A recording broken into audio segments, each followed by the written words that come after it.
Bonsoir à toutes et tous, bienvenue au journal. Sans surprise, la Cour entérine à quelques virgules près les chiffres de la Sénat.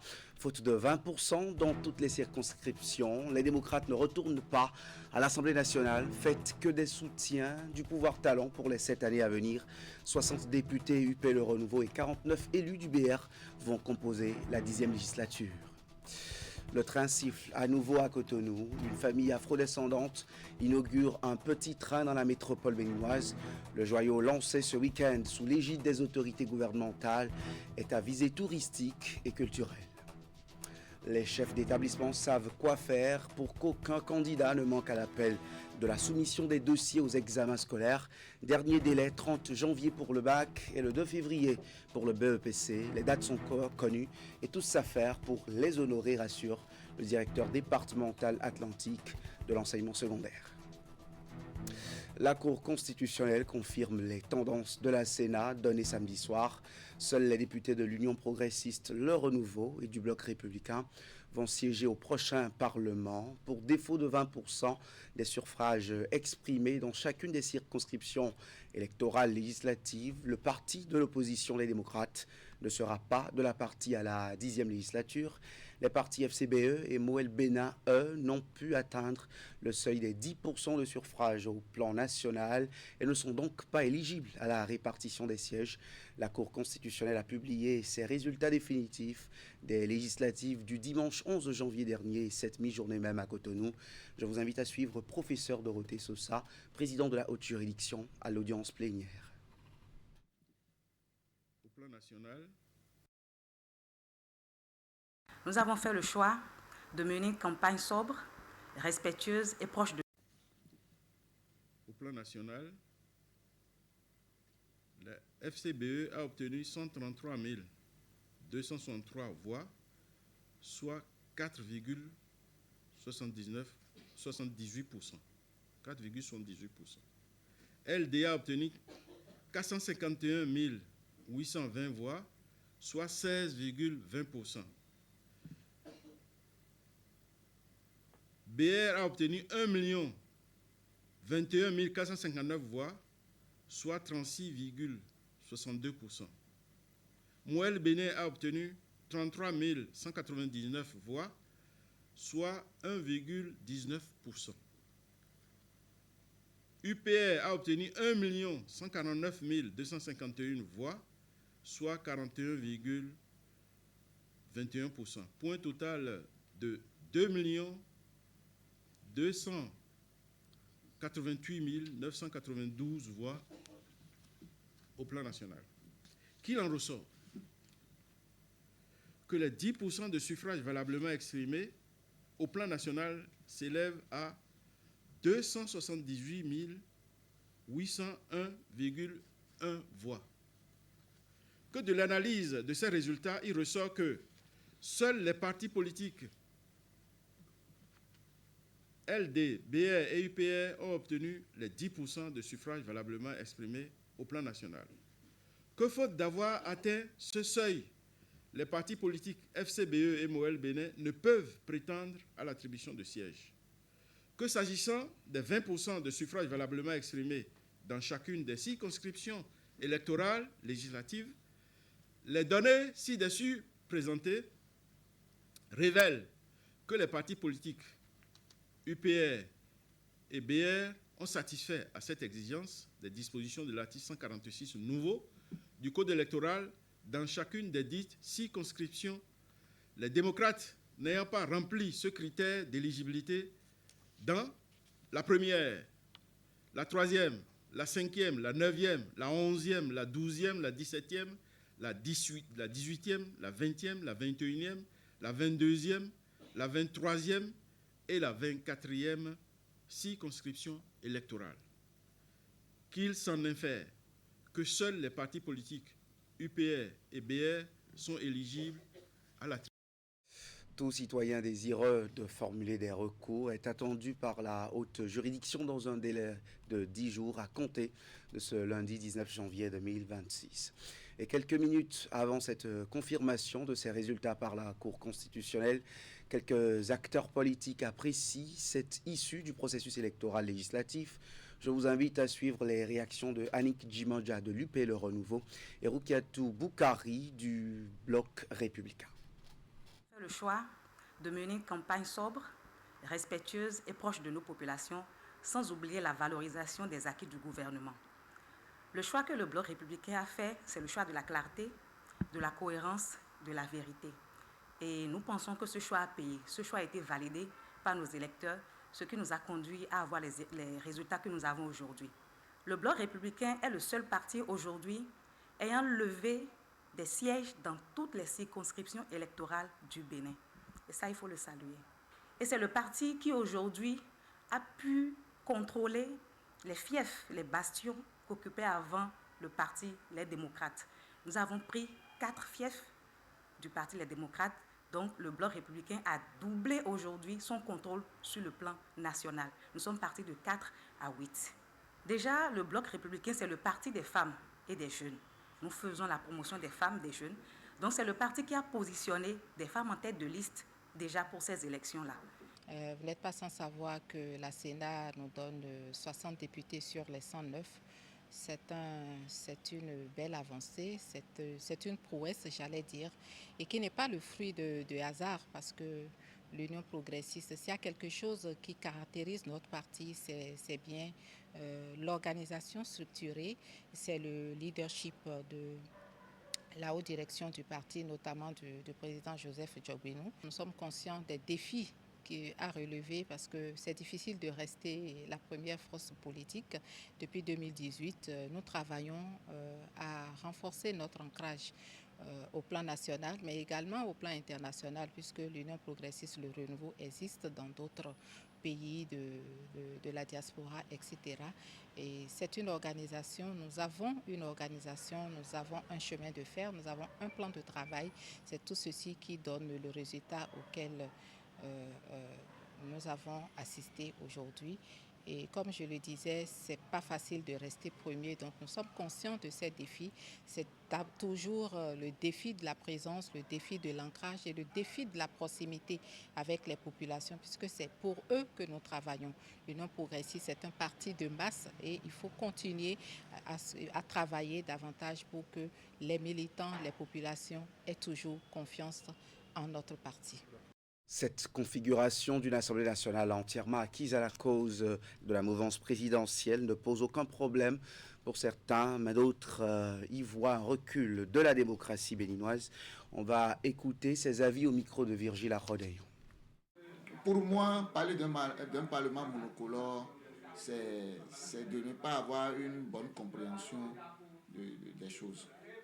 Nous avons certes 2 partis qui soutiennent les actions du gouvernement, mais 2 partis qui ont des idéologies différentes. Et chaque parti travaille dans le sens de pouvoir imposer sa suprématie. Donc là, on ne peut pas dire que c'est un parlement monocolore. Moi, je ne suis pas d'avis parce que je sais de quoi je parle et ça contribue un tant soit peu à la vitalité de notre démocratie. Si vous me demandez si je suis d'accord avec un parlement monocolore, je vous dirai je suis d'accord parce que la loi est d'accord. Est-ce que vous comprenez? Je suis d'accord parce que la loi est d'accord. Mais est-ce que démocratiquement c'est acceptable? Non, ce n'est pas acceptable. C'est un recul démocratique. On pensait qu'après l'expérience de 2019, que les gens allaient trouver le mécanisme pour s'adapter aux réformes ou pour adapter, un tant soit peu, les réformes aux circonstances du temps, pour que les réformes ne soient pas trop dures à supporter pour certains. La preuve, on a dit que les partis doivent avoir 20% avant de faire valider leur siège à ces élections législatives. Et après, on constate que même les grands partis pourraient ne pas avoir 20% dans toutes les élections électorales. Et on a demandé qu'ils fassent maintenant des accords. Si le code intervient pour qu'on ait 20%, on dit on veut des grands partis politiques. Et que le même code dit après, bon, on peut faire d'accord. Alors que dans un passé, on a dit qu'il n'y a plus d'alliance de partis politiques à une élection. C'est comme une forme d'alliance de partis politiques à une élection. Ça veut dire que cette affaire de 20% dans toutes les élections électorales là, qui nous amène maintenant à avoir un parlement sans aucun député FCBE, qui est de l'opposition, sans aucun député qui est de l'opposition, c'est un recul démocratique. Et en tant que juriste, je souhaiterais quand même qu'on corrige ça pour les fois à venir. Les jeunes d'Abomey-Calavi débarrassent les poteaux, terre-pleins, centraux et autres édifices publics des affiches électorales. Ils étaient sur les grandes artères hier pour retirer les posters utilisés par les partis politiques lors de la campagne électorale des élections couplées du 11 janvier. Une action éco-citoyenne qui a reçu le soutien d'associations sœurs et d'une organisation non gouvernementale de la place. Reportage. Les campagnes pour les législatives et les communales font désormais partie du passé. Mais si les discours se sont tus, les stigmates de la bataille électorale, eux, sont toujours visibles. Des milliers d'affiches et de posters défigurent encore les grandes artères de la ville d'Abomey-Calavi. Face à cette pollution visuelle, la mairie des jeunes d'Abomey-Calavi a décidé de passer à l'offensive en nettoyant ses papiers collés ça et là pour attirer l'attention des électeurs. Après les campagnes aux élections législatives et communales, nous constatons les affiches toujours laissées contre les poteaux et même des déchets laissés sur les goudrons. On a donc décidé de se retrouver, vu qu'on a le désir, l'envie de laisser notre ville toujours propre. On s'est donc retrouvé pour pouvoir la nettoyer. L'objectif est clair. Décrocher, gratter et enlever les restes de la propagande électorale pour assainir l'espace public. Pour donner plus d'écho à cette mobilisation, une ONG de la place ainsi que la mairie des jeunes de Soava ont rejoint le mouvement. Ensemble, ces acteurs posent un geste éco-citoyen fort pour redonner son plus beau visage à la cité dortoir. Donc, il faut dire que cette action rejoint pleinement nos valeurs de responsabilité qui coïncide parfaitement avec la protection de l'environnement qui fait partie de notre domaine d'action. Je suis le représentant des maires de jeunes de Soava et je suis là en tant que son représentant pour accompagner l'initiative que le maire des jeunes de Calavi a mis en œuvre pour que les jeunes puissent entretenir nos voies et les déchets qui sont dans la circulation, parce que ce n'est pas une bonne chose pour nos santé, ce n'est pas une bonne chose pour notre environnement. Si l'affichage sauvage avait suscité de vives critiques durant la campagne, cette opération de salubrité vient panser les cicatrices de la ville. Au-delà du coup de balai, cette initiative de la jeunesse d'Abomey-Calavi trace la voie. Elle rappelle aux partis politiques que la fin d'un scrutin doit aussi marquer le retour au respect de notre cadre de vie. Une action exemplaire qui, on l'espère, fera école dans tout le pays. Envie de faire un petit tour de ville de Cotonou à rythme léger et dans un moyen roulant totalement innovant. Le petit train de Cotonou est à vous. Le Joyau est un projet porté par une famille afrodescendante. Il a été lancé ce week-end dans la capitale économique sous la coupole du ministère du Tourisme, de la Culture et des Arts. Reportage Hugues Vignibé, Elvis Tonoukoua. Livré avec 2 wagons d'une capacité de 20 passagers chacun, une puissance de 20 km/h, des caméras surveillance et différentes commodités, le petit train révolutionne le paysage touristique de la ville de Cotonou. Estampillé Dahomey Discovery et alliant tradition et modernité, ce joyau est une promesse d'immersion profonde au cœur de chaque attraction de la capitale économique. Ce n'est pas un simple trajet, mais c'est une invitation à regarder la ville différemment, à l'écouter et à entendre ce qu'elle a à nous dire.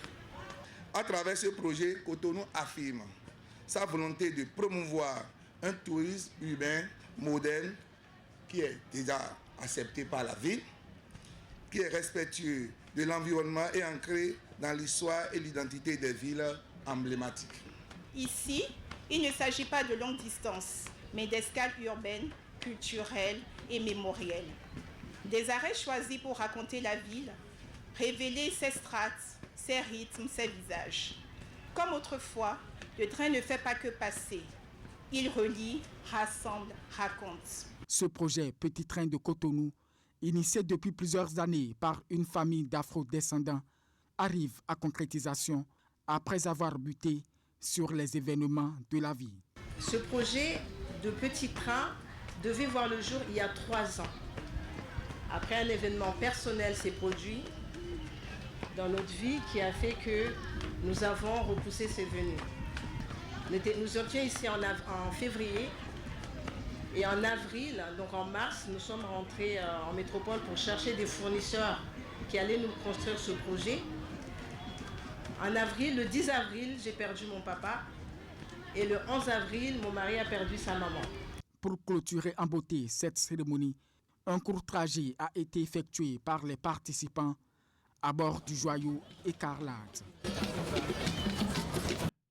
Des poids lourds excédant 10 tonnes continuent de braver l'interdiction de circuler dans le Grand Nokoué de 6h à 22h, malgré le rappel du ministre du Cadre de Vie et des Transports en septembre dernier du décret sur la réglementation liée à ces horaires de passage. À partir de la date du 1er janvier 2026, la donne n'a pas encore changé et c'est sans aucune répression à Cotonou et environ. Constat de la réalité dans ce journal. Carrefour Béné-Marché de Ménontin. Il est 9h42 à Cotonou. Sur la chaussée, les véhicules poids lourds dictent leur loi. À 16h25, au carrefour Pota, commune d'Abomey-Calavi, le constat est identique. Et pourtant, la circulation de ces géants du trafic routier est interdite en agglomération de 6h à 23h par le décret numéro 2025-508 du 3 septembre 2025. Il faut que le gouvernement prenne les taureaux par les cornes et sanctionne. Ce n'est pas aujourd'hui que le décret est sorti. C'est quelque chose qui est sorti il y a très longtemps. Mais nous ne voulons pas respecter. Mais si on commence à sévir, mais il faut respecter. Ce n'est pas bon citoyen. Il faut pouvoir nécessairement les mettre en règle. Il faut qu'ils se mettent à jour. Les usagers de la route profitent de notre micro pour déplorer les nuisances consécutives à cette présence constante des véhicules lourds de transport dans le trafic. C'est qu'il y a trop d'embouteillages. Et que trop d'embouteillages. Donc si c'est dans la nuit, c'est bon. Les visites techniques concernant les gros porteurs là ne sont pas souvent à jour. Soit c'est prise d'air et commettent des accidents, même des fois mortels. Pour justifier le non-respect de la réglementation en vigueur, les transporteurs pointent un défaut de communication verticale dû à l'absence d'une fêtière opérationnelle. Tout le monde n'a pas reçu l'information, mais il nous sera difficile de nous conformer à cette décision. À leur dire, cette décision gouvernementale limitant leur présence sur les axes routiers ne saurait prospérer, notamment pour des raisons de sécurité et de performance économique. Le transporteur est souvent à l'épreuve de la fatigue après avoir passé toute la journée au port. Dans ces conditions, quand il prend la route, il peut s'endormir au volant. Si les poids lourds doivent circuler seulement la nuit, le risque d'accident va augmenter. Il y aura aussi plus de cas de braquage. Nous entendons souvent à la bouche de nos autorités que le port est compétitif. Sur ce sens, le port doit travailler 24 heures sur 24 heures. Les autorités qui nous disent ça disent maintenant qu'on va encore limiter. Les enjeux autour de l'activité des véhicules poids lourds étant stratégiques, les transporteurs invitent le gouvernement à réviser sa position. À noter cependant que certaines catégories d'engins sont exclues du champ d'application de la mesure d'interdiction de circulation dans le Grand Nokoué. Actualité des institutions de la République, le président de la Haute Autorité de l'Audiovisuel et de la Communication a reçu en audience l'ambassadeur des Pays-Bas près le Bénin. Il était question du renforcement des liens de coopération entre le Royaume et l'institution de régulation des médias au Bénin. Je vous propose de suivre un extrait de ses propos, l'ambassadeur à sa sortie d'audience. Les Pays-Bas et le Bénin travaillent bien ensemble, entre autres dans le domaine de santé, dans le domaine de eau et dans le domaine de sécurité alimentaire. On a discuter quelques exemples de notre collaboration.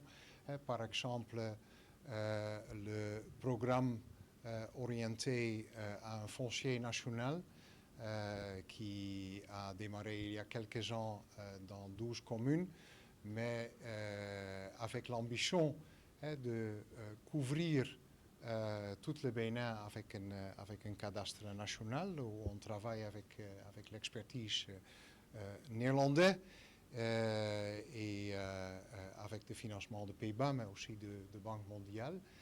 On a parlé aussi de l'expertise que le Pays-Bas a dans le domaine de gestion de eau. Et ça se concrétise, se matérialise entre autres dans un grand projet qu'on est en train de développer pour la gestion intégrale de lac Nokwe, où on envisage des îles artificielles, le dragage et les embarcadères. Un lac peut être un frein à le développement, mais ça peut être aussi stimuler le développement. Et ça, c'est exactement notre idée. On a aussi mentionné que pour les prochaines années, les Pays-Bas vont continuer la coopération internationale, comme j'ai dit, avec focus sur santé, eau et sécurité alimentaire, mais aussi élargir les relations vers les relations économiques et commerciales et contribuer aussi à les objectifs de sécurité et stabilité qui sont à l'intérêt commun du Bénin.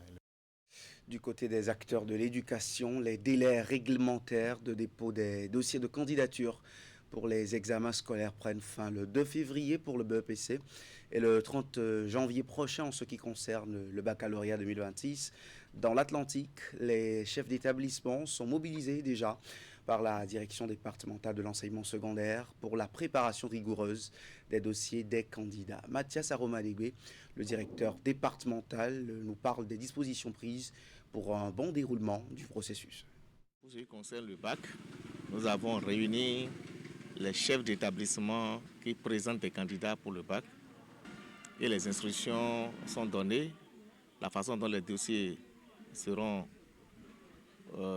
constitués au niveau des candidats, les frais à payer, tout le processus a été expliqué avec les techniciens, les différents directeurs de l'office du baccalauréat. Pour ce qui concerne le bac, les dossiers ne sont pas centralisés au niveau de la direction départementale.